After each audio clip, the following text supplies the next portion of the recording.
नमस्कार, स्वराज एक्सप्रेस की खास पेशकश जनता मांगे जवाब में आपका स्वागत है। आपके साथ मैं हूं एसपी त्रिपाठी। जैसे जैसे लोग मोबाइल, इंटरनेट और सोशल मीडिया के दौर में हाईटेक होते जा रहे हैं, वैसे वैसे नए तरीके के साइबर फ्रॉड के मामले भी सामने आ रहे हैं। या फिर यूं कहें कि टेक्नोलॉजी जैसे जैसे एडवांस हो रही है, वैसे वैसे फ्रॉड भी एडवांस होते जा रहे हैं।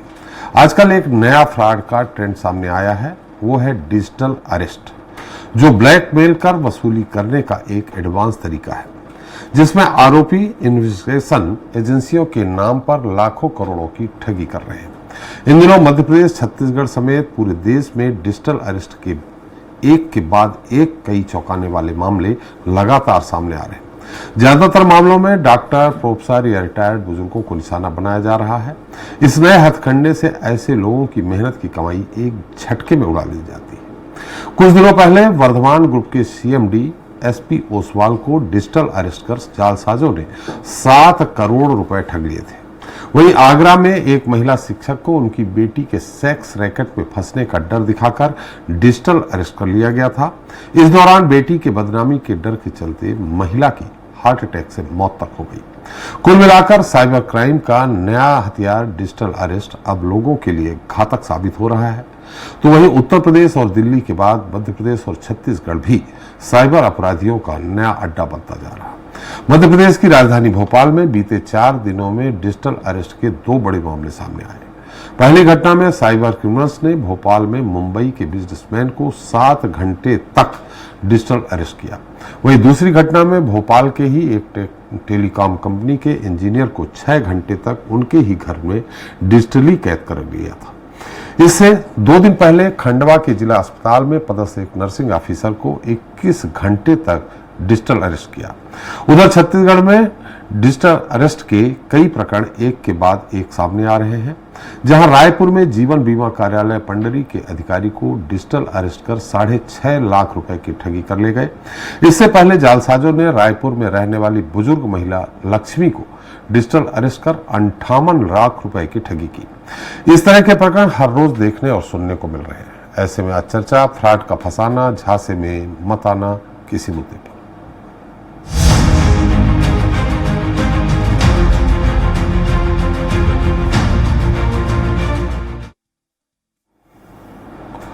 तो मध्य प्रदेश और छत्तीसगढ़ में ठगों ने ठगी का एक नया तरीका अपनाया है, डिजिटल अरेस्ट। बीते कुछ समय में दोनों प्रदेशों में साइबर ठगी की वारदातों में तेजी से इजाफा हुआ है। डिजिटल अरेस्ट का सीधा मतलब है कि कोई ऑनलाइन धमकी देकर वीडियो कॉलिंग के जरिए आप पर नजर बनाए रखा है। डिजिटल अरेस्ट के दौरान साइबर ठग नकली पुलिस अधिकारी बनकर लोगों को आपराधिक केस में फंसे होने का डर दिखाकर धमकाते हैं और अपना शिकार बनाते हैं। इस दौरान वो लोगों से वीडियो कॉल पर लगातार बने रहने के लिए कहते हैं और इसी बीच केस को खत्म करने के लिए पैसे भी ट्रांसफर करवाते रहते हैं। ठगों के अपराध करने का यह नया तरीका पुलिस प्रशासन के लिए भी बड़ी चुनौती बन गया है। पुलिस और सरकार आम लोगों को जागरूक करने में लगी है, इसके बावजूद ये जालसाज लोगों को लगातार अपना शिकार बना रहे हैं। ऐसा क्यों हो रहा है, इस पर चर्चा करेंगे, लेकिन पहले देख लेते हैं हमारी ये रिपोर्ट। साइबर अपराधियों का बढ़ता आतंक, डिजिटल अरेस्ट बना ठगी का नया हथियार। जी हां, उत्तर प्रदेश और दिल्ली के बाद अब मध्य प्रदेश और छत्तीसगढ़ में भी अपराधियों का नया पैंतरा डिजिटल अरेस्ट पुलिस के लिए एक बड़ी चुनौती बन गया है। मध्य प्रदेश में तो साइबर अपराधियों की गिरफ्त में आने वालों की संख्या लगातार बढ़ती जा रही है। बीते 1.5 साल में प्रदेश में 50 से ज्यादा डिजिटल अरेस्ट की वारदातें हुई है और जालसाजों द्वारा ठगी गई राशि का आंकड़ा 385 करोड़ पर पहुंच चुका है। जुलाई तक यह आंकड़ा 300 करोड़ रुपए था। इतना ही नहीं, इस साल पहले 10 महीने में साइबर क्राइम की 5 लाख शिकायतें आई हैं, जो अब तक सर्वाधिक है। इन मामलों में राज्य में अब तक 30 आरोपियों की गिरफ्तारी हुई है और अधिकतर आरोपी बिहार, राजस्थान और दक्षिण भारत के रहने वाले हैं। बात करें राजधानी भोपाल की, तो यहाँ हर रोज लगभग 17 लाख रुपए का साइबर फ्रॉड हो रहा है। बीते 4 दिनों में ही भोपाल में डिजिटल अरेस्ट के 2 बड़े मामले सामने आए हैं। पहला मामला अरेरा कॉलोनी का है, जहां दुबई के बिजनेसमैन विवेक ओबराय को 7 घंटे तक डिजिटल अरेस्ट किया गया। वहीं दूसरी घटना में टेलीकॉम कंपनी के इंजीनियर प्रमोद कुमार को भी साइबर अपराधियों ने 6 घंटे तक डिजिटल अरेस्ट कर 5 लाख रुपए की मांग की। हालांकि दोनों ही घटनाओं में लोगों की सतर्कता और क्राइम ब्रांच की तत्परता ने लोगों को लूटने से बचा लिया। इस बात का विश्वास दिलाने में कामयाब रहे थे कि वो अलग अलग एजेंसीज हैं, खासतौर पे पुलिस, इनकम टैक्स और कुछ और एजेंसी जो उससे गहन रूप से पूछताछ करना चाहती है। लेकिन अंत जैसे भी पुलिस को पता चली, इस पूरे पुलिस के हस्तक्षेप पर पूरे मामले का पटाक्षेप हो गया। पुलिस ने इसमें अपराध कायम करके आगे की विवेचना शुरू कर दी। उधर छत्तीसगढ़ के रायपुर में जीवन बीमा कार्यालय पंडरी के अधिकारी राकेश नशीने को भी ठगों ने सीबीआई अधिकारी बनकर कॉल किया और फिर मनी लॉन्ड्रिंग के केस को बताकर डिजिटल अरेस्ट कर 6.5 लाख रुपए ले लिए। इससे पहले जालसाजों ने रायपुर में रहने वाली बुजुर्ग महिला लक्ष्मी को डिजिटल अरेस्ट कर 58 लाख की ठगी की थी। इस मामले में पुलिस ने छापा मारकर 2 लोगों को गिरफ्तार किया है। जसविंदर साहनी नाम के व्यक्ति की अरेस्टिंग की गई है और उससे 9.5 लाख रुपए की राशि को सीज किया गया है और विभिन्न उसके बैंक अकाउंट में लिंक लगाया गया है। और आगे भी इस प्रकार के जो ऑनलाइन फ्रॉड में इनके साथी दरान कौन है, इसका आइडेंटिफिकेशन किया जा रहा है।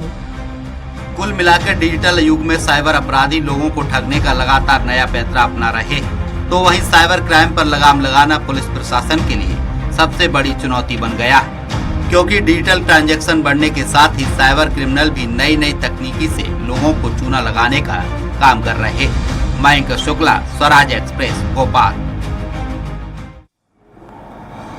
तो इस मुद्दे पर चर्चा करने के लिए हमारे साथ मौजूद हैं शैलेंद्र सिंह चौहान साहब हैं, एडिशनल डीसीपी साइबर क्राइम के हैं, भोपाल से ही हैं। शोभित चतुर्वेदी आईटी गुरु हैं। अरविंद सिंह दागी जी हैं, लॉ ऑफिसर साइबर मुख्यालय भोपाल। संभव सोगानी जी हैं, एडवोकेट सुप्रीम कोर्ट भोपाल से ही हैं। आप सभी का हमारे इस खास कार्यक्रम में बहुत बहुत स्वागत है।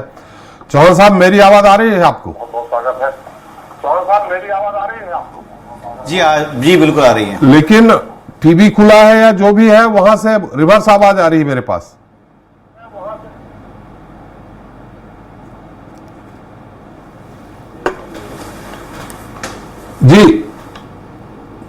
जी बिल्कुल आ रही है।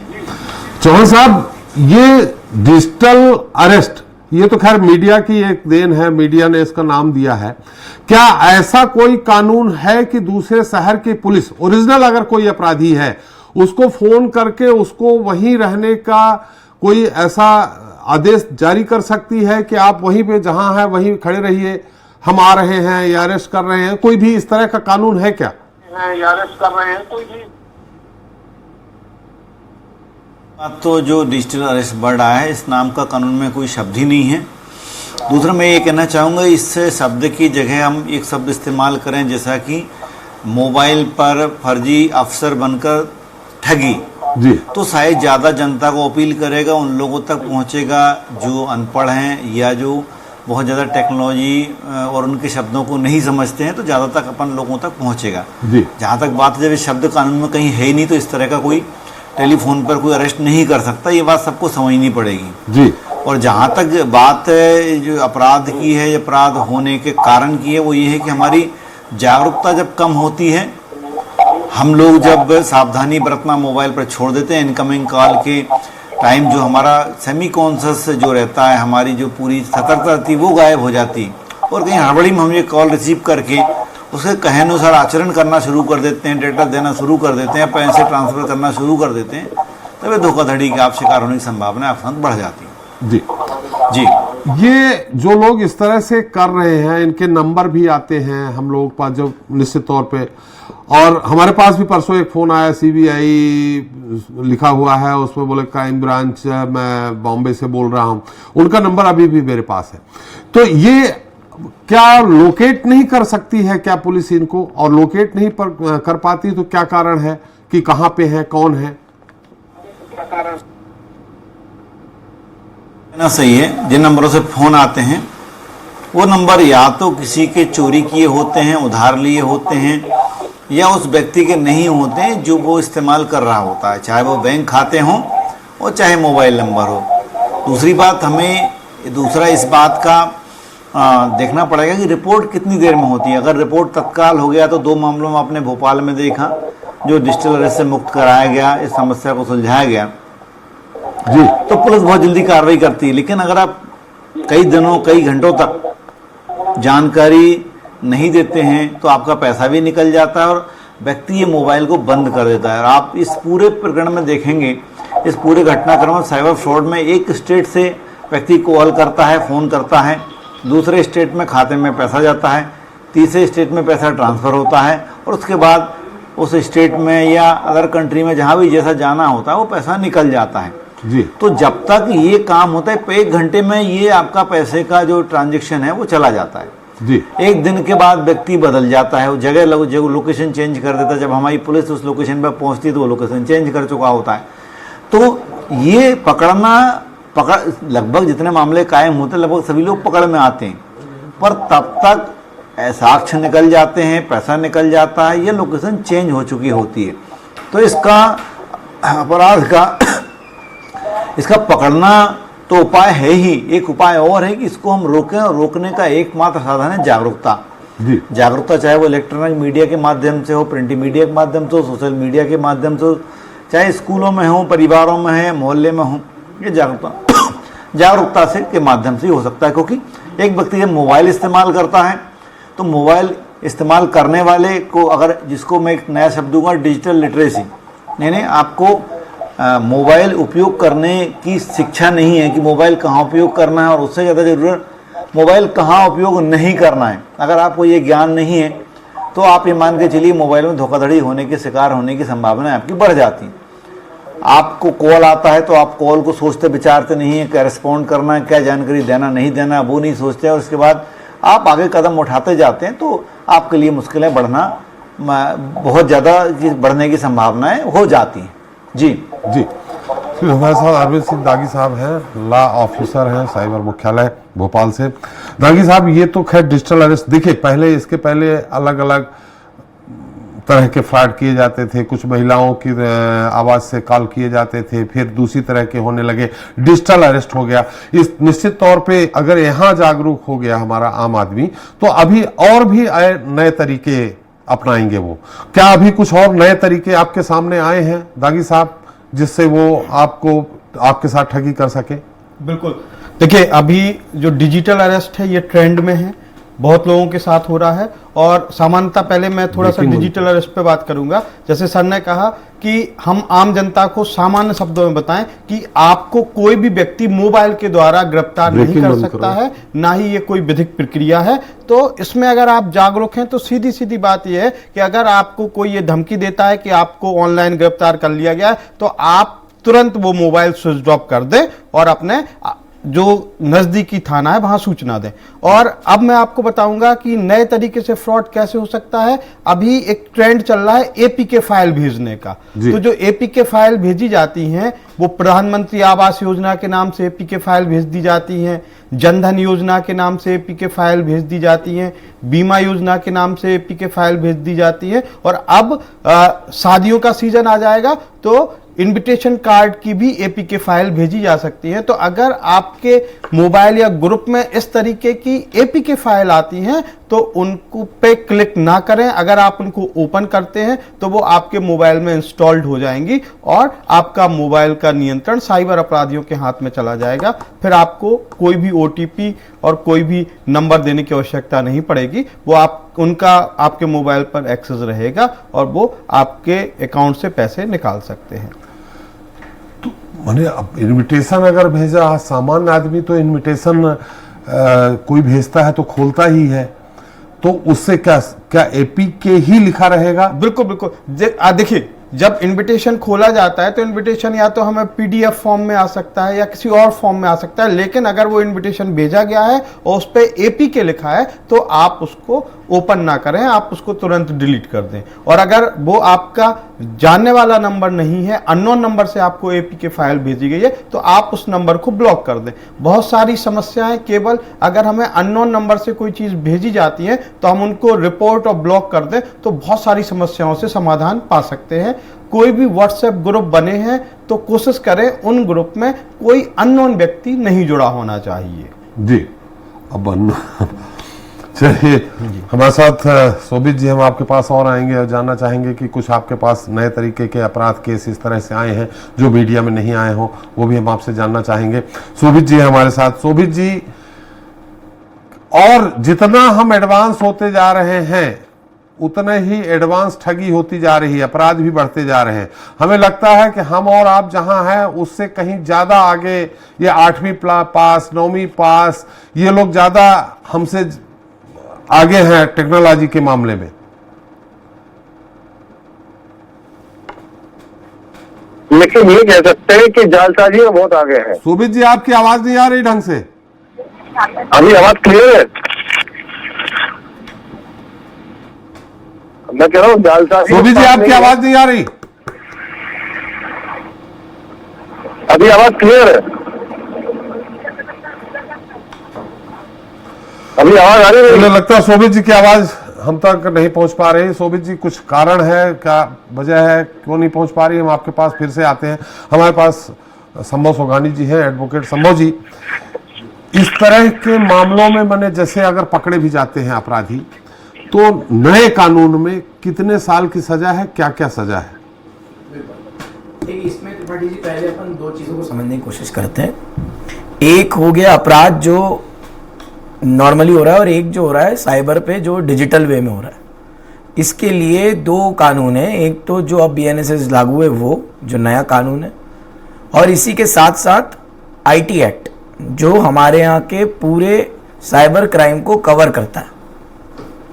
बात इसमें अगर इस तरीके से देखा जाए जो अभी शैलेंद्र जी ने समझाया वो बात बिल्कुल सही है कि इसका जो वर्ड है डिजिटल अरेस्ट, ये कानून की कोई किताब में नहीं है, ये ऐसे ही लोगों ने दे दिया गया वो है। मैं भी इस नाम से, इस फ्रॉड के इस नाम से अग्री नहीं करता। अगर हम एक बार देखेंगे, अगर हम देखेंगे एक बार धारा जो खाली है, दिख नहीं रहा है जो एक धारा अगर हम देखेंगे जो सबसे इंपॉर्टेंट है इसके अंदर वो है IT एक्ट की धारा 66D। तो जो सेक्शन 66D है IT एक्ट का वो बताता है एक fraud in relation to impersonation of a person by using computer. इसका मतलब क्या हुआ त्रिपाठी जी कि आप कंप्यूटर के जरिए कोई और व्यक्ति बनकर और उस व्यक्ति का बनकर आप चीटिंग कर रहे हैं।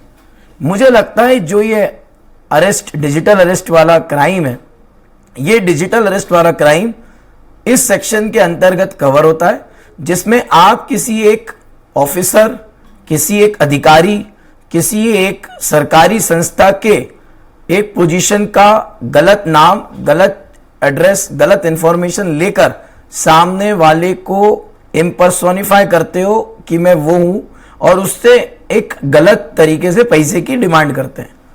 होता क्या है इसमें त्रिपाठी जी, ज्यादातर व्यक्ति बिना जांच किए इस बात से प्राथमिकता में डरकर उनकी की हुई डिमांड के पैसे ट्रांसफर कर देता है। इसमें दो चीजें जो सबसे इंपॉर्टेंट है, पहली ये कि हमें लोगों को इस बात के लिए जागरूक कराना चाहिए कि अगर पुलिस या कोई भी इन्वेस्टिगेटिंग एजेंसी इस देश की कभी भी कार्रवाई करेगी तो वो राइटिंग में करेगी।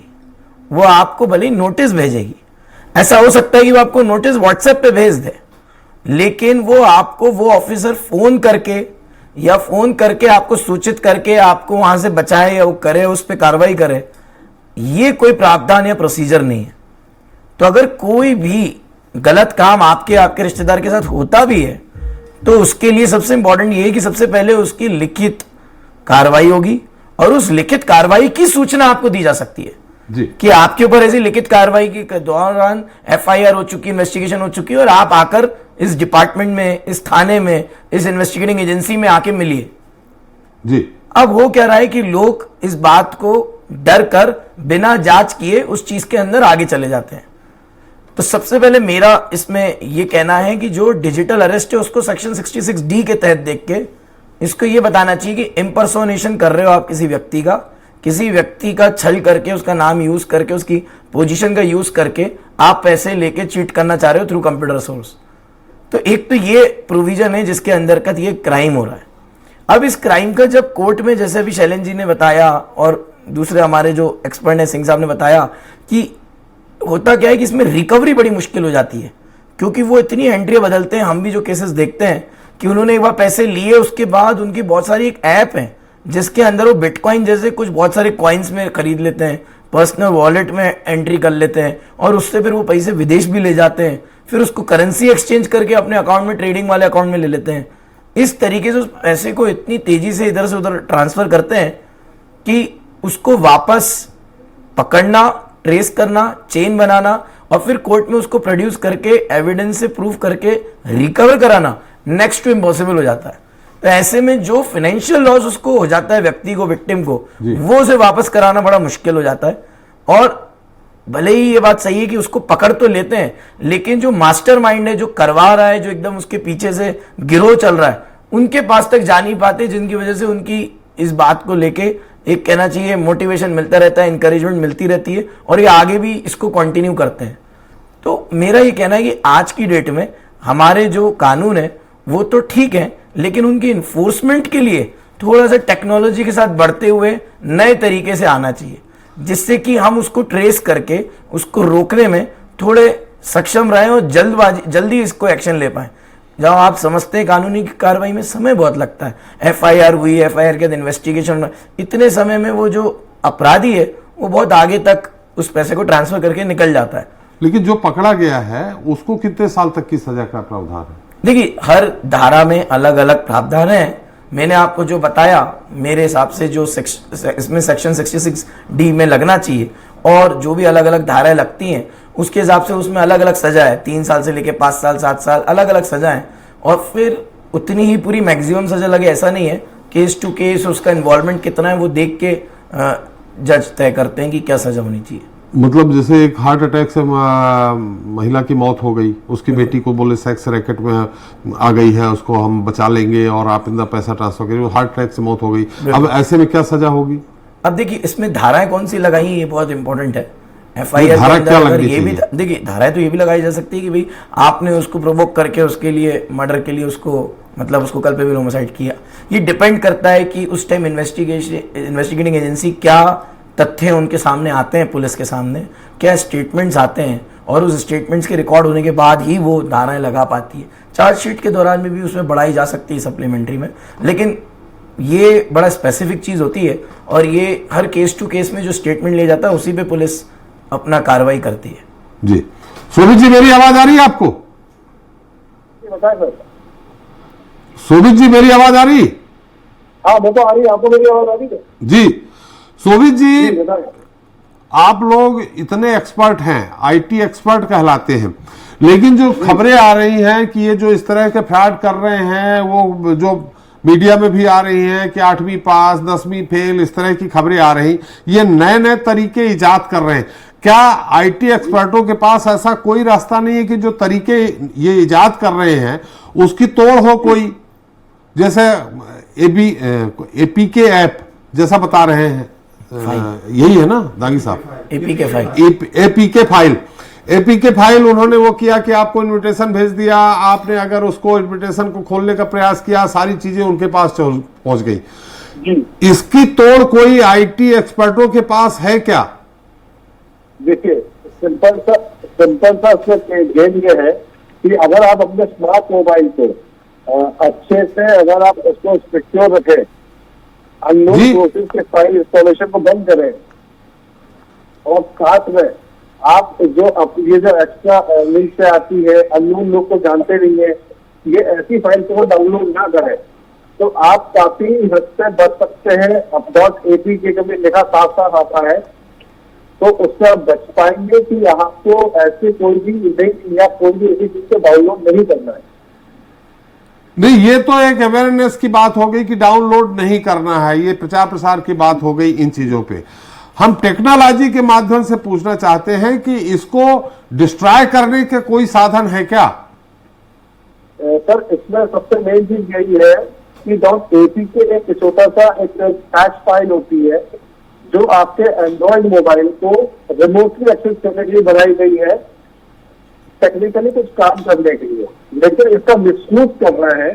तो वो पैच फाइल जो है अगर आप डाउनलोड कर लेते हैं, क्योंकि वो जब तक आप डाउनलोड नहीं करोगे डाउनलोड नहीं, तो अगर आप उसको डाउनलोड करेंगे तभी वो एक्सेस आपके मोबाइल का दे पाएगा, वरना नहीं दे पाएगा। नहीं, ये तो मैं समझ गया कि हम डाउनलोड करेंगे, जैसे ये तो दांगी साहब ने बताया कि डाउनलोड करेंगे तभी एक्सेस उसको मिल पाएगा। उसके बाद जो भी आपका संदेश है, जो भी मैसेज है, ओटीपी है, सब उसके पास बाईपास होके चला जाएगा। मैं ये जानना चाह रहा हूं कि अगर मैं शिकार हो गया, मैंने डाउनलोड कर लिया गलती से, अब उसके पास सामने सब कुछ चला गया, अब उसको डिस्ट्रॉय करना है कि पास न जाए, मेरे पास वापस आ जाए, कोई रास्ता है क्या? नहीं, उसके लिए आपको अपना मोबाइल तो टोटली फ्लैश करना पड़ेगा। और दूसरा, कभी भी अगर ऐसा कुछ होता है, अगर आपको लगता है कि आपके मोबाइल को जैसी एक्टिविटी हो रही है, तो सबसे पहले आप इंटरनेट बंद कर दें। अगर आप इंटरनेट बंद कर देंगे तो वो रास्ता ही बंद हो जाएगा जिससे वो सारी चीजें आपके मोबाइल से जाएंगी। जी, अगर आप इंटरनेट एक्टिविटी बंद कर देते हैं तो आप बहुत हद तक सेफ हो सकते हैं। जी जी नहीं तो इंटरनेट एक्टिविटीज कब तक बंद रखें? देखिए, अगर आपको ऐसा लग रहा है कि आपका डेटा जा रहा है, आपका मोबाइल गर्म हो रहा है, आपका एक्सेस बढ़ती जा रही है, तो आप अपने मोबाइल का सबसे पहले डेटा बंद करें, मोबाइल के एप्लीकेशन मैनेजर में जाके चेक करें और सर्च करें .apk फाइल्स कहाँ इंस्टॉल्ड है। आपको ऑटोमेटिकली दिख जाएगी .apk फाइल्स इंस्टॉल कहाँ है, उसको आप इंस्टॉल कर दें तो ऑटोमेटिकली आपका मोबाइल कुछ हद तक सेफ हो जाएगा। अगर आपको लगता है नहीं, ऐसा नहीं है, तो आप उसको कंपनी में जाके फ्लैश करवा सकते हैं या किसी जानकार एक्सपर्ट या किसी कंप्यूटर वाले के पास जाके उसका इलाज करा सकते हैं। वो ठीक हो जाती है, वो रिमूव हो जाती है। मतलब एक ही APK फाइल अगर हमने इंस्टॉल कर ली है गलती से तो वो रिमूव भी हो सकती है? जी, एक बार फिर से बताएं, हमारे दर्शक सुन ले, कैसे रिमूव कर सकते हैं? देखिए, या तो आप कंप्यूटर को, अपने मोबाइल को रीसेट कर दें। जी। दूसरा, आप एप्लीकेशन मैनेजर में जाके सर्च करें ऐसी कोई ऐप जिसमें .apk लिखा हो, वो 1 KB या 2 KB से ऊपर की नहीं होती। जी। तीसरी चीज, आप सर्च कर सकते हैं .apk फाइल अपने मोबाइल के जैसे एप्लीकेशन या उसके अंदर जाके ऐप्स में कि कहाँ पर वो सेव है, आप उसको भी डिलीट कर सकते हैं।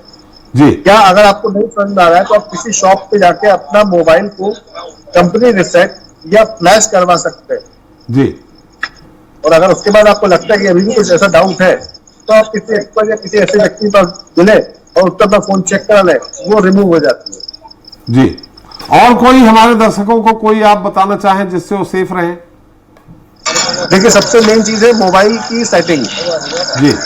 आप अपने मोबाइल की सेटिंग ऐसी रखें जैसे आपका गूगल असिस्टेंट बंद रखें, आप अपने फ्रंट कैमरे को कवर करके रखें। जो आज महिलाएं बिंदी लगाती है उसको आप फ्रंट कैमरा पर लगा के रखें, ठीक है। और ऐसी कई छोटी छोटी चीजें हैं जैसे अननोन कोई भी चीज में ना जाए कि जिससे आपको अपने सारी चीजों को कहीं ना कहीं कॉम्प्रोमाइज करना पड़े, डेटा कॉम्प्रोमाइज करना पड़े। जी। चौहान साहब, आपको आवाज आ रही मेरी? जी। जी।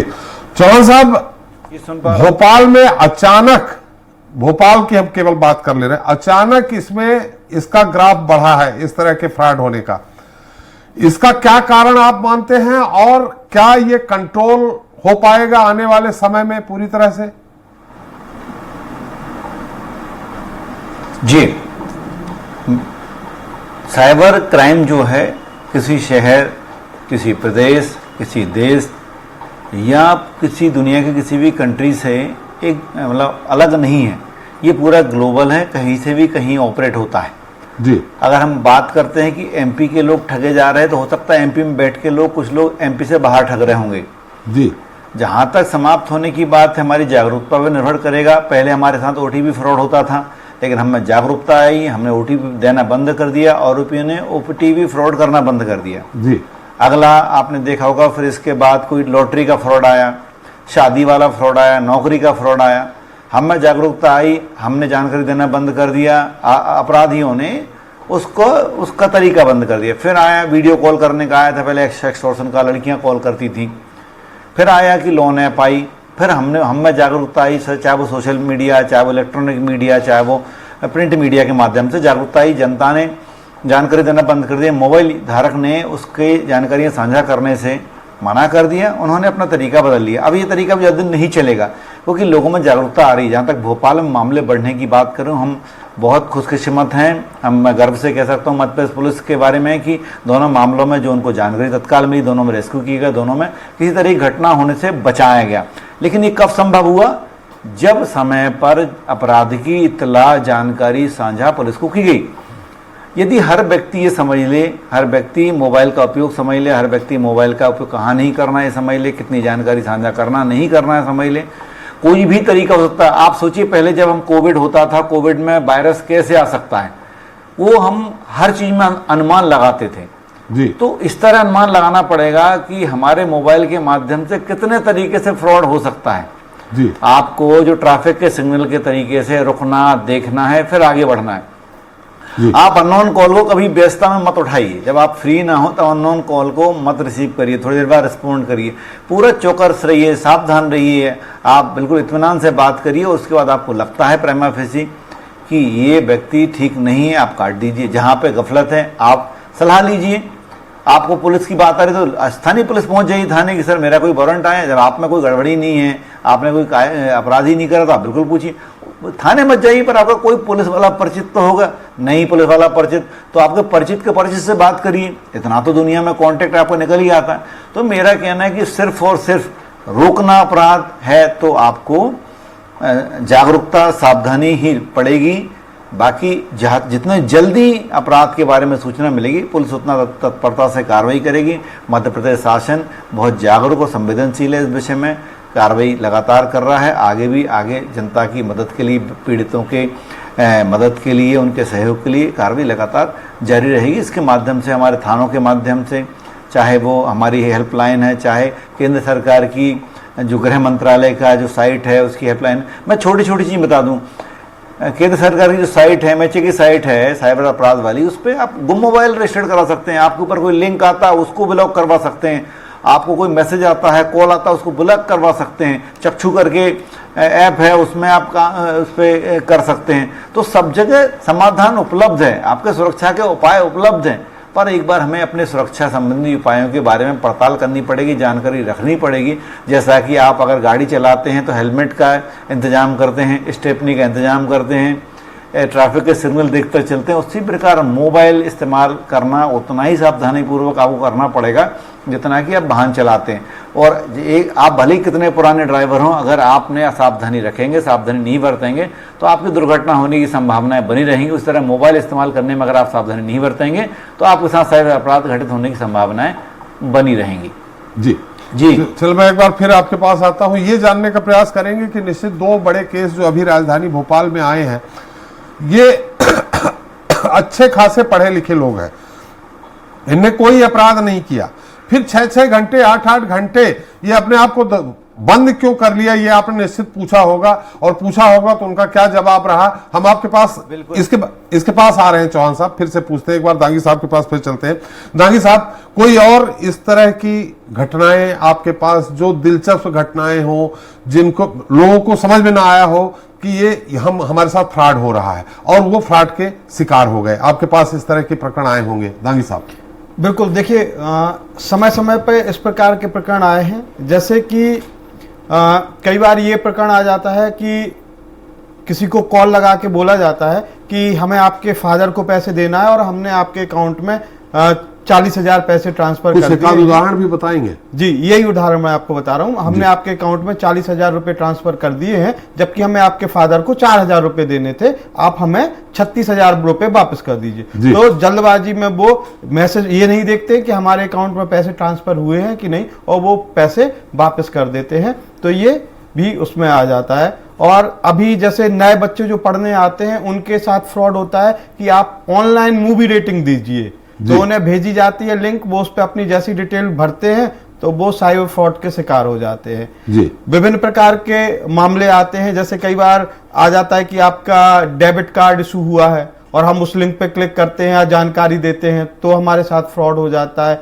या हमें कॉल आते हैं कि आपको शेयर मार्केटिंग करनी है, तो हम आपको एडवाइस करेंगे कि आपको शेयर मार्केटिंग कैसे करनी है, और हम जैसे ही उनका सहारा लेते हैं हम साइबर फ्रॉड का शिकार हो जाते हैं। अभी कैसे साइबर फ्रॉड का शिकार हो जाते हैं? देखिए, अभी जैसे एक बड़ा अमाउंट डिजिटल अरेस्ट में ठगा जा रहा है, ऐसे ही जो शेयर मार्केट के नाम पे पैसे लगाए जाते हैं, इसमें भी लोगों से बड़ी ठगी की जाती है। लोगों से 80-80 लाख, 1-1 करोड़, 2-2 करोड़ रुपए केवल इस नाम पे ठगे गए हैं कि आप शेयर मार्केट में पैसा लगाइए, हम आपका पैसा डबल कर देंगे। और उस पे क्या होता है, जो पेज बनाते हैं शेयर मार्केट के नाम पे, वो पेज डुप्लीकेट पेज होता है। उस पे हम पैसे लगाते हैं तो वो हमें पैसे दिखते हैं कि हमारे पैसे ज्यादा हो रहे हैं। पता चला कि किसी ने 50 लाख लगाए और उसके 1.5 करोड़ दिखने लगते हैं, जबकि वो सही नहीं होते हैं और लोग इस प्रकार की ठगी का शिकार होते जाते हैं। जी, इस तरह के कोई एक आध दो उदाहरण सहित जो आपके सामने आए हो?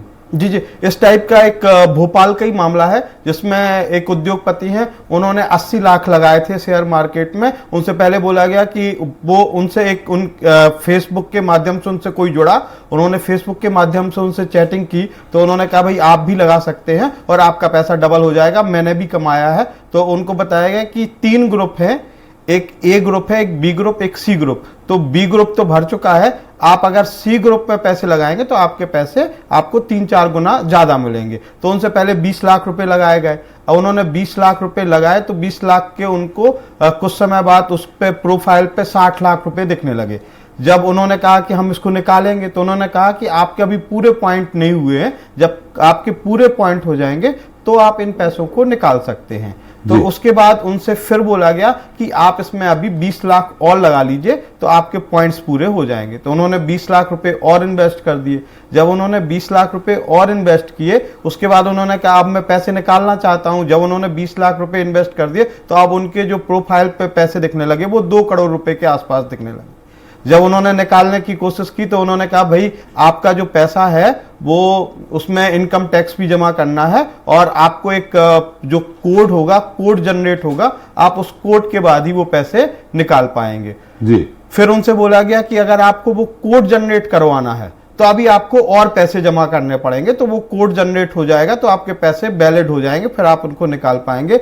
अब जो उससे ऑनलाइन चैटिंग कर रहे थे उन्होंने कहा ऐसा करिए, मेरा भी सपना था कि मैं अपने पैसे लगाऊं मार्केट में, लेकिन मेरे पास पैसे कम थे तो मैं नहीं लगा पाई, आप और हम दोनों शेयर करके लगा देते हैं, तो आपको 20 लाख रुपए और लगाना है। तो ऐसे करते करते उनसे 80 लाख रुपए लगवा लिए और जब भी उनने निकालने की कोशिश की तो उनके पैसे फिर नहीं निकल पाए। तो फिर वो क्या करते हैं, बाकायदे उनसे बातचीत अभी हो रही है? नहीं, फिर उन्होंने मामला साइबर थाने में दे दिया है, अब उस पर जांच चल रही है अभी।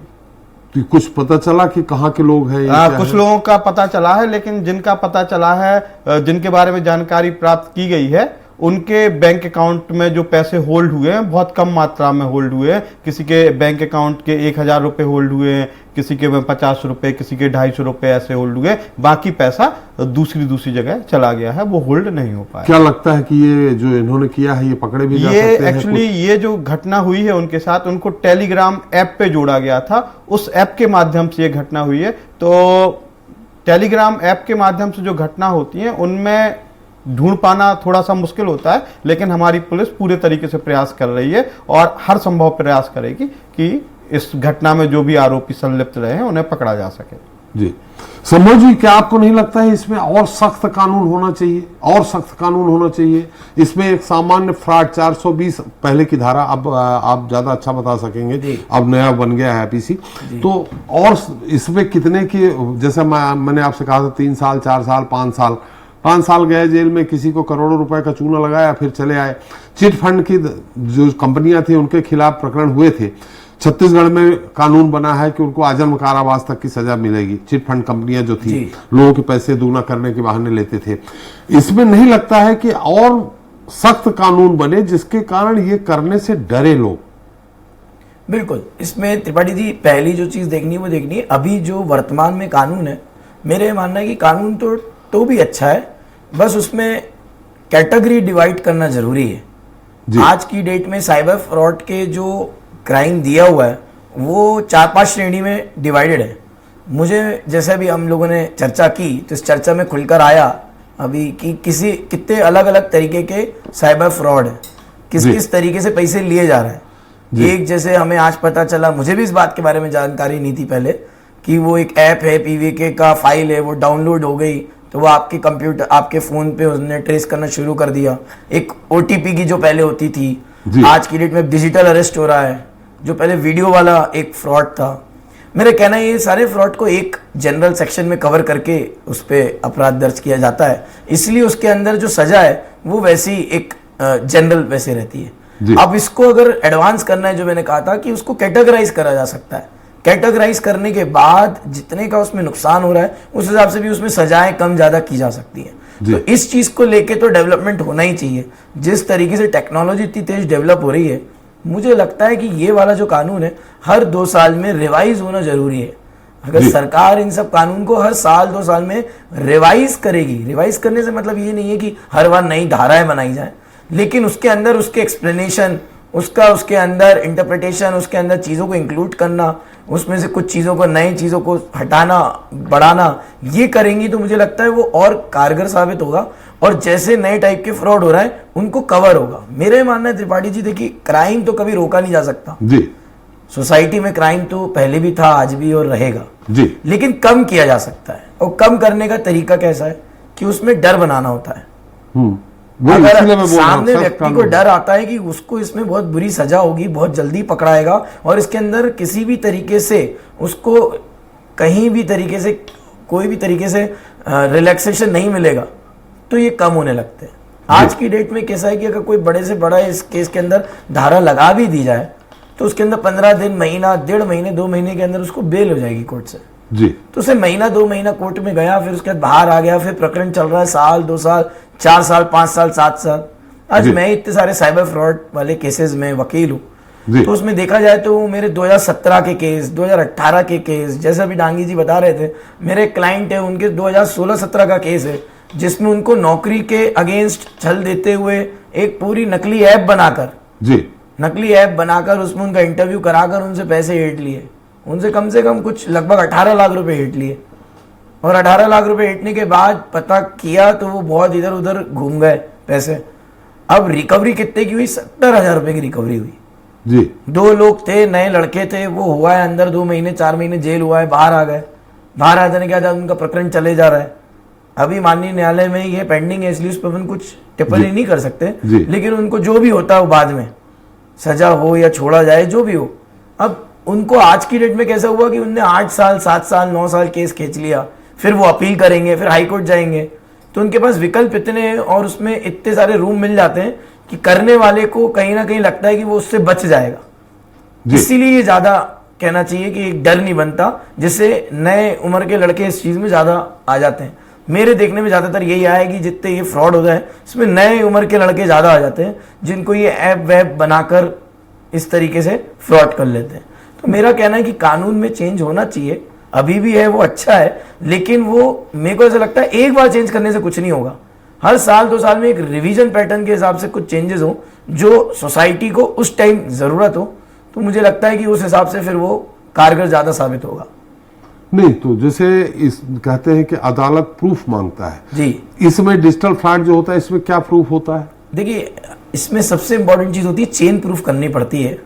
मान लीजिए मैंने आपसे फ्रॉड करके पैसे 8 भी लिए, तो पुलिस उस एंट्री को दिखा तो देगी, लेकिन वो पैसे आगे कहां तक गए तब जाके रिकवरी होगी। इसमें 2 चीज है। अब मेरे पे तो मुकदमा दर्ज कर देंगे, मुझको तो आप पकड़ लेंगे, मैंने पहले भी कहा था, लेकिन जो मास्टरमाइंड है, जो ये करवा रहा है या जो इसका गिरोह है, वो नहीं पकड़ा रहा, नंबर 1 जी। नंबर 2, जो पैसा गया उसकी रिकवरी बहुत मुश्किल हो रही है जी। रिकवरी ना हो जाने की वजह से क्या हो रहा है कि अब जैसे आपने कहा कि वो है, वो 1 साल 2 साल 3 साल जेल भी हुआ है, लेकिन उसने फ्रॉड कर दिया 5 करोड़ रुपए का, 10 करोड़ रुपए का, तो उसने इतनी बड़ी लागत कर दी कि कुछ लोग इसमें त्रिपाठी जी करने भी तैयार है कि हम बाहर तो वैसे भी नहीं कर पाएंगे, ये क्राइम करके अंदर रह लेते हैं, क्योंकि मनी की रिकवरी नहीं हो पा रही जी। रिकवरी हो रही बहुत कम मात्रा की। जैसे अभी नांगी जी ने बताया कि 80 लाख रुपए में से रिकवरी कितनी हो रही है, मात्र 80,000 की भी रिकवरी नहीं हो रही। तो ऐसे में क्या हो रहा है कि वो पैसे जिसके एक बार चले गए वो वापस रिकवर नहीं हो पा रहे, इसलिए जो अपराध कर रहे हैं उनको उससे एक मोटिवेट मिल रहा है, और जिसके विरुद्ध हो रहा है उसको न्याय, मतलब वो जेल चले भी जाए तो उसका जो फाइनेंशियल लॉस हुआ, आर्थिक नुकसान जो उसने उठाया, उसकी भरपाई उसे नहीं हो पा रही जी। चल शोभित जी, और कुछ आप हमारे दर्शकों को आप बताना चाहेंगे? और आपने इसके पहले तो बता दिया कि किस तरह से अगर ऐप बना है, एपीके ऐप बना है, वो अगर आपका डाउनलोड हो गया तो उसको कैसे आप उसको खत्म कर सकते हैं। आपने कहा कि पूरा मोबाइल ही आपको चेंज कर देना पड़ेगा, या अन्य अन्य के तरीके कुछ और बताएंगे हमारे दर्शक जिससे अवेयर हो सके, समझदार हो सके? देखिए, स्कूल में जैसे इंटरनेट एजुकेट के नाम से इनको शिक्षा चालू करनी चाहिए, जैसे हमारा साक्षरता अभियान चल रहा है, ऐसे ही मोबाइल के लिए एक ऐसा अभियान चलाना चाहिए जिसमें हम ये सारी चीजें उनको बताएं, समझाएं। जैसे आप देख रहे हैं टीवी पे ऐड चल रहा है आरबीआई का कि उसका ऐड चलते कैसे बचे, ऐसे हमें बारीक बारीक चीजों को लेकर, जैसे अभी चालू हुआ है डीएलसी, मतलब डिजिटल लाइफ सर्टिफिकेट, आप देखिए कुछ ना कुछ दिन में इसके लिए फ्रॉड आ जाएगा। अभी आयुष्मान कार्ड जो 70+ लोगों के लिए है जी, इनके लिए भी कार्ड आ जाएगा, तो कहीं ना कहीं फ्रॉड इनका भी आ जाएगा। तो हमको जो चीज नहीं कर रही है तो 420 है एक्शन, तो हमें उस गंद नहीं फंसना है। और सबसे मेन चीज है कि जागरूकता अभियान को लेकर चलाना पड़ेगा और सारे लोगों को कहीं ना कहीं जागरूक होना पड़ेगा और डिजिटल के लाइफ में थोड़ा सा ज्ञान लेना पड़ेगा, ध्यान रखना पड़ेगा, थोड़ा सोच बूझ के काम करना पड़ेगा, तभी वो इन सब चीजों बच पाएंगे। ये तो ये काम जो आप बता रहे हैं ये तो जागरूकता वाला ये प्रचार प्रसार विभाग करेगा। तकनीकी तौर पे आप कुछ और जानकारी देना चाहेंगे? तकनीकी तौर पे यही है कि आपको जब आप मोबाइल खरीदते हैं तो आप मोबाइल की जो चीजें देखते हैं कि इसकी रैम कितनी है, ये क्या है और स्टोरेज कितना है, बैटरी बैकअप कितना है, इसी प्रकार से उसकी सेफ्टी कितनी है, उसमें हम कितने फ्री में जो हम फ्री में प्रलोभन में डाउनलोड करते हैं वही हम साइबर क्राइम का शिकार होते हैं। अननोन लोगों से मिलते हैं वही साइबर क्राइम का शिकार होते हैं। जो डबल, जैसा बताया गांधी साहब ने कि डबल में जो पैसा कमाना है, जैसे क्रिप्टो करेंसी का बहुत चल रहा है, एडवाइजरी का चल रहा है, तो जहां हम लालच का फंसते हैं ऑनलाइन, वहां हमारे साथ शिकार होता है। तो आपको मेन चीज रखनी कि अपने मोबाइल में एंटीवायरस है, आप अपने मोबाइल के पासवर्ड और अपनी चीजें सिक्योर रखें। फेसबुक, व्हाट्सएप और इंस्टाग्राम को आप 2 वे ऑथेंटिकेशन रखें। पासवर्ड आप अल्फान्यूमेरिकल बनाएं। आप आजकल जो मोबाइल आ रहे हैं वो फिंगरप्रिंट्स और फेस रिकग्निशन के आ रहे हैं। तो आप जब अपनी कंपनी इतनी सिक्योरिटी दे रही है तो उस सिक्योरिटी का उपयोग करते हुए आपको चीजों का जो आपको टेक्नोलॉजी मिली है उस टेक्नोलॉजी का सदुपयोग करें, अपने लिए करें और अपने आसपास वालों को बताएं कि उसका उपयोग करें। लोग ले तो रहे मोबाइल पर पैटर्न लोग में सिर्फ 4 यू बना देते हैं, तो कोई भी देख के खोल लेता है। जी, उत्तर चतुर्वेदी जी से फिर हमारा संपर्क खत्म हुआ।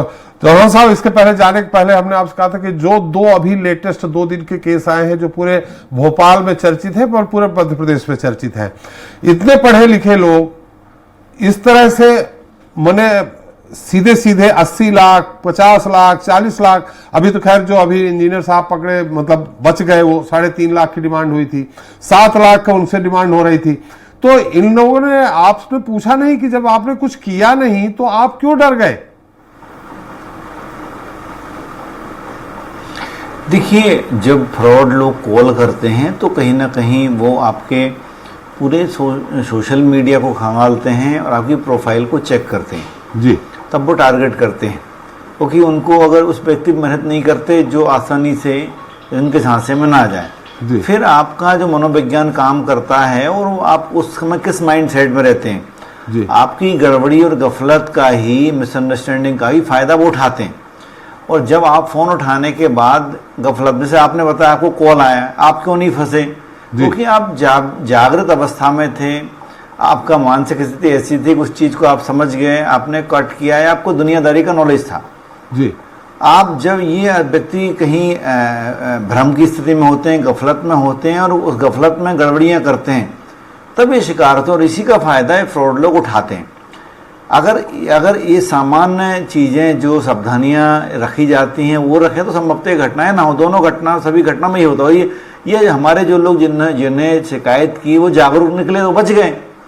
तो आपको जागरूकता अगर जल्दी आ जाती है, आपको समझ जल्दी आ जाती है, आपके ज्ञान चक्षु जल्दी खुल जाते हैं तो आप इन घटनाओं से बच जाते हैं, अन्यथा आप इसके अपराध का शिकार होते। तो ये मनोविज्ञान जो होता है व्यक्ति का, वो किस टाइम किस समय आप कॉल कर रहे हैं, क्या आपको कन्विंस किया जा रहा है, क्या उसको भरोसा कर रहे हैं, ये उस टाइम जो मनस्थिति होती है वो बड़ा उस पर डिपेंड करता है, उस पर निर्भर करती है। तो जब आप उस मनस्थिति मतलब सामने वाले की बात को आसानी से मान लेते हैं, तो इस फ्रॉड के शिकार होने की संभावनाएं बढ़ जाती हैं। नहीं, जैसा आपने कहा अभी 6 घंटे तक उन्होंने अपने आप को दरवाजे, दुबई के व्यवसायी जो है दरवाजे पे बंद कर रखा, उनके परिवार वाले उनको नाक कर रहे हैं, नहीं खोल रहे हैं, फिर पड़ोस के लोग आए, फिर उन लोगों के माध्यम से गए। तो वो 6 घंटे तक ऐसा क्या मनोविज्ञान कि वो 6 घंटे तक कुछ किया नहीं उनने, फिर भी वो डिजिटल अरेस्ट रहे।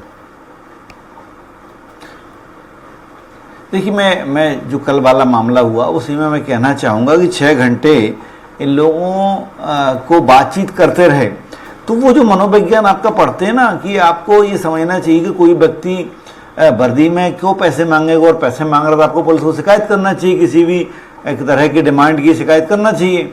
आदमी ये आमतौर पे गलतियाँ नहीं करता, उन्हीं के साथ ये घटनाएँ होती हैं, और ये चीज़ उसमें वर्क करती है, और ये जो गलतियाँ, गड़बड़ियाँ, गफलत होती हैं, उसी का फायदा वो लोग उठाते हैं, और इसी कारण घटनाएं होती हैं। जी दांगी साहब, चलते चलते कुछ हमारे दर्शकों को आखिरी में ये कहना चाहूंगा कि हमेशा एक चीज याद रखना है, science is a good servant but bad master. जब हम मोबाइल फोन का उपयोग करते हैं तो हमें समझना है, आज हम 24 घंटे हम अपना इंटरनेट ऑन रखते हैं, तो हम 24 घंटे हर व्यक्तियों के संपर्क में हैं, जिनमें साइबर अपराधी भी आते हैं, हम उनके भी संपर्क में हैं। अगर आप कमजोर पड़े तो साइबर अपराधी आपको शिकार बना सकते हैं, और साइबर अपराधी जो होते हैं वो रैंडमली मोबाइल यूजर्स को अपना शिकार बनाने की कोशिश करते हैं। तो जब भी आपके पास कोई इस टाइप की चीजें आती हैं, आपके साथ कोई फ्रॉड होने की स्थिति आती है, या अननोन कॉल आते हैं, या पैसे मांगे जाते हैं, क्या किसी पुलिस ऑफिसर का फोन आता है, या कोई नोटिस आता है आपको जो पुलिस डिपार्टमेंट से आपको लगता है, तो आप सबसे पहले शांति से सोचें, उसके संबंध में चर्चा करें और इंतजार करें, उसके बाद ही रिएक्ट करें। अगर आपको लगता है कि आपने कुछ नहीं किया है, कोई अपराध नहीं किया है, और आपको शंका है, तो आप नजदीकी पुलिस स्टेशन में सूचना दे सकते हैं। और अगर आप साइबर अपराधों का शिकार हो रहे हैं तो हेल्पलाइन नंबर आपको हमेशा याद रखनी है, साइबर हेल्पलाइन नंबर है 1930, इस पे आप तत्काल शिकायत कर सकते हैं, या जो डिस्ट्रिक्ट हेल्पलाइन नंबर है उन पे आप तत्काल शिकायत कर सकते हैं। तो हमेशा आप कभी भी तुरंत रिस्पॉन्ड ना करें और जागरूक रहें, जागरूकता ही बचाव है, जागरूक रहना बहुत जरूरी है। अच्छा, जैसे अभी आपने एपी के ऐप की बात कही, जी, फाइल आई, जी, उसको वो कर लिया, इस एपी के वाले कुछ मामले आपके पास आए हैं क्या? जी, एपी के फाइल ऐसा है कि कई ग्रुप में ये भेजी जा रही है, और इवन 1-2 ग्रुप ऐसे रहे हैं जिनमें मैं खुद जुड़ा हूं, और लोगों ने उसमें एपी के फाइल भेजी है, और मेरे मना करने के बाद भी कि इस तरीके की एपी के फाइल नहीं भेजें, इससे आप साइबर फ्रॉड के शिकार हो सकते हैं, और ये साइबर फ्रॉड का तरीका है, उसके बाद भी रिपीट हुई है। तो ये अभी चलन में है कि बहुत जगह एपी के फाइल भेजी जा रही है, और जैसा कि इन्होंने बताया है कि एपी के फाइल, अगर आपको ऐसा लगता है कि आपने एपी के फाइल डाउनलोड कर ली है और आपका फोन हैक हो गया है, तो आप अपना इंटरनेट डिस्कनेक्ट कर दीजिए, उसके बाद आप उससे बच सकते हैं। और एक चीज और आपको ध्यान में, कब तक डिस्कनेक्ट करते रहेंगे? डिस्कनेक्ट तब तक करके रखिए, आप जाके डिस्कनेक्ट करके किसी शॉप पे जाइए, उसको फॉर्मेट करा लीजिए। आप फॉर्मेट करा लिया तो आप फिर सुरक्षित हो गया आपका मोबाइल। और एक चीज और ध्यान में रखना है कि अगर आपको लगता है कि आपके एक चीज यहाँ पूछ रहा, आपने कहा फॉर्मेट कराया, फॉर्मेट कराने के पहले लोग क्या करते हैं, उसका पूरा डाटा अपने पास कहीं रखते हैं, कलेक्ट करते हैं, जी, और फिर फॉर्मेट कराते, क्योंकि उसमें सारे कॉन्टेक्ट नंबर सब कुछ उड़ जाएगा। बिल्कुल। तो वो एपी के फाइल जो डाटा रखते हैं वो भी उस पर चली जाएगी? नहीं, आप किसी जानकार से कराएंगे तो वो प्रॉपर कर देगा, आपका डाटा भी सुरक्षित कर देगा, और आपका फोन भी इस तरीके से फॉर्मेट करेगा कि एपी के फाइल डिलीट हो जाएगी। जी। और अगर आपको संदेह है, कई बार ऐसा होता है कि हमारा मोबाइल फोन हैक हो गया है, किसी और के कंट्रोल में है, लेकिन हम नहीं समझ पा रहे हैं, तो जैसा शोभित जी ने बताया है कि अगर आपको लगता है कि आपका इंटरनेट जल्दी खत्म हो रहा है, या आपका मोबाइल ज्यादा हीट कर रहा है, ज्यादा गर्म हो रहा है, तो ऐसी स्थिति में आप अपना एक बार मोबाइल चेक करा सकते हैं, कहीं आपका मोबाइल किसी के कंट्रोल में तो नहीं चला गया। और एक बार और ऐसा होता है कि आपको कुछ एप्स डाउनलोड कराए जाते हैं, तो उनको आपको याद रखना है कि आप कोई भी सुविधा लेते हैं और कोई आपको कोई ऐप डाउनलोड कराता है, जैसे एनी डेस्क हो गया, क्विक सपोर्ट हो गया, जी, इस टाइप के अगर कोई भी आपको ऐप डाउनलोड कराता है तो आपको इस टाइप के ऐप डाउनलोड नहीं करना है, क्योंकि एनीडेस्क, क्विक सपोर्ट और टीम व्यूअर ये ऐसे ऐप हैं जिनसे आपके मोबाइल का कंट्रोल किसी अन्य व्यक्ति के हाथों में जा सकता है। चलिए चलते चलते, क्या जो आपने केस बताया संभव जी, उन लड़कों को सजा कब तक हो पाएगी, मिल पाएगी, और मिलेगी तो कितनी अधिकतम मिलेगी जो फ्रॉड कर गए? आपने केस बताया, अभी केस कोर्ट में है जी, तो इसलिए उस पर टिप्पणी करना ठीक नहीं होगा कि कितनी मिलेगी और कहाँ मिलेगी, कब मिलेगी। मैं तो वैसे भी कंप्लेनेंट की तरफ से हूँ, तो मैं तो कोशिश करूंगा कि जिसने अपराध किया है उसको ज़्यादा से ज़्यादा और जल्द से जल्द मिले। लेकिन मैं जो उसमें बताना चाह रहा था त्रिपाठी जी की इसके लिए साइबर के लिए जैसे कि फास्ट ट्रैक कोर्ट बनाकर उसके लिए स्पेशल चीज़ें बनाएं तो थोड़ा फैसले भी जल्दी होंगे, कैटेगराइज करेंगे तो उसको पुलिस को भी और हमको भी, न्यायपालिका को भी मदद मिलेगी उसको जल्दी पकड़ के उस पर न्याय दिलाने की। चलिए हमारा समय भी समाप्त हो गया। बहुत बहुत धन्यवाद शैलेंद्र सिंह जी आपका, अरविंद सिंह जी आपका, और आईटी गुरु शोभित चतुर्वेदी जी आपका, संभव सोगानी जी आपका हमारे साथ चर्चा में शरीक होने के लिए और अपना मूल्य समय देकर हमारे दर्शकों को जागरूक करने के लिए। तो आज हमने चर्चा की देश प्रदेश में बढ़ते साइबर क्राइम और जालसाजों का नया हथियार बने डिजिटल अरेस्ट की। ऐसे ठगों के नए नए तरीकों से खुद को और अपने परिवार को सुरक्षित रखने के लिए हमें डिजिटल दुनिया में सतर्क रहना होगा। हर तरह की संदिग्ध गतिविधियों से बचना और डिजिटल सुरक्षा को अपनी प्राथमिकता बनाना होगा, ऐसा हमारे विशेषज्ञों का कहना है। हमारे आज के कार्यक्रम का मकसद भी यही है कि लोगों को जागरूक कर डिजिटल अरेस्ट के जाल में फंसने से बचाया जा सके। याद रखें, ठगी की हर योजना तभी सफल होती है जब हम उसमें फंसते हैं। इसलिए साइबर अपराधों से लड़ाई में सतर्कता सबसे बड़ा हथियार है। आज के लिए इतना ही। नमस्कार।